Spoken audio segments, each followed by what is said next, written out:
అందరికీ నమస్కారం. Welcome to Sandhya kitchen India.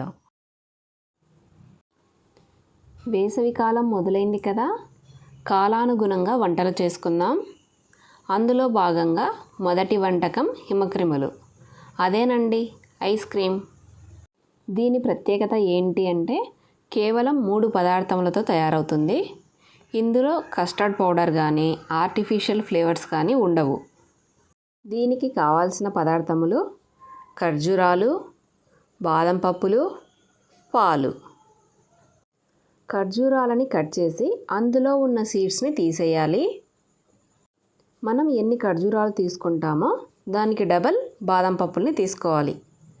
నేనైతే 15 ఖర్జూరాలు తీసుకున్నాను. 25 నుండి 30 బాదం పప్పులు తీసుకున్నాను. ఇలా ఖర్జూరాలన్నింటినీ కట్ చేసి సీడ్స్ తీసేసాక మిక్సింగ్ బౌల్ తీసుకొని అందులోకి ఖర్జూరాలు, బాదంని వేసి 1 గ్లాసు చిక్కని గోరువెచ్చని పాలను పోసి 1 గంట పాటు నాననివ్వాలి. అదే చల్లపాలు తీసుకుంటే 2 గంటల పాటు నాననివ్వాలి. ఖర్జూరాలు తక్కువగా, బాదం ఎక్కువగా వేస్తే స్వీట్నెస్ సరిపోదండి. కాబట్టి నేను చెప్పిన క్వాంటిటీలో వేసుకోండి. మరోసారి కొలతలు చెప్తాను చూడండి. 15 ఖర్జూరాలు, 30 బాదం పప్పులు, 2 గ్లాసుల పాలు. 1 గ్లాస్ పాలు ఇప్పుడు ఫ్రూట్స్ నానబెట్టుకోవడానికి పోసాం కదా, మరో గ్లాసు గ్రైండ్ చేసుకునేటప్పుడు పోసుకోవాలి.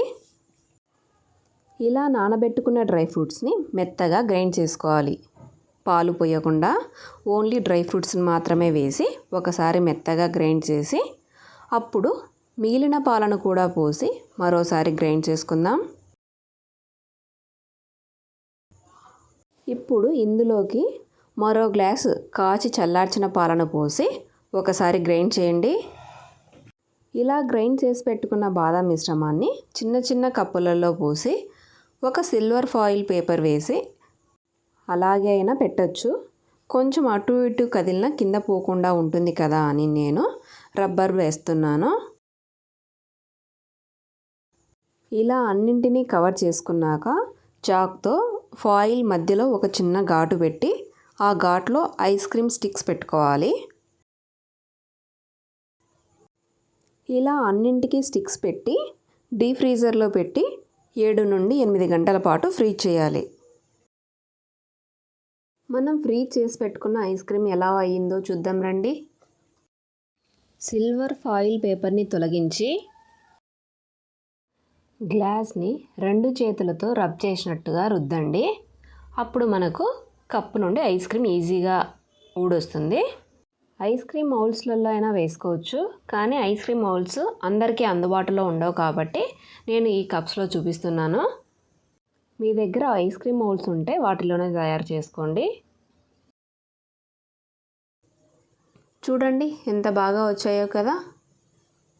కావాలంటే మీరు కప్లో ఇంకా డ్రై ఫ్రూట్స్ ముక్కలు వేసి తర్వాత బాదం మిశ్రమం పోసారు అంటే ఐస్ క్రీమ్ తినేటప్పుడు మధ్య మధ్యలో నట్స్ తగులుతూ చాలా బాగుంటుంది. అంతే అండి, ఐస్ క్రీమ్ రెడీ. ఈ వేసవిలో పిల్లలకు మీరే చేసి పెట్టండి, బయట కొనే పని లేకుండా. ఆరోగ్యానికి ఆరోగ్యం, పిల్లలకి ఆనందం. ఖర్జూరాలలో యాంటీ ఆక్సిడెంట్స్, ఫ్లేవనాయిడ్స్, కెరోటినాయిడ్స్ పుష్కలంగా ఉండటం వలన గుండె జబ్బులు రాకుండా కాపాడుతుంది. ముఖ్యంగా రక్తహీనతతో బాధపడే వారికి ఖర్జూరాలు తీసుకోవడం వలన రక్తం వృద్ధి చెందుతుంది. బాదంలో న్యూట్రిషన్, విటమిన్స్, ఫైబర్, మెగ్నీషియం పుష్కలంగా లభిస్తాయి. Thanks for watching my video.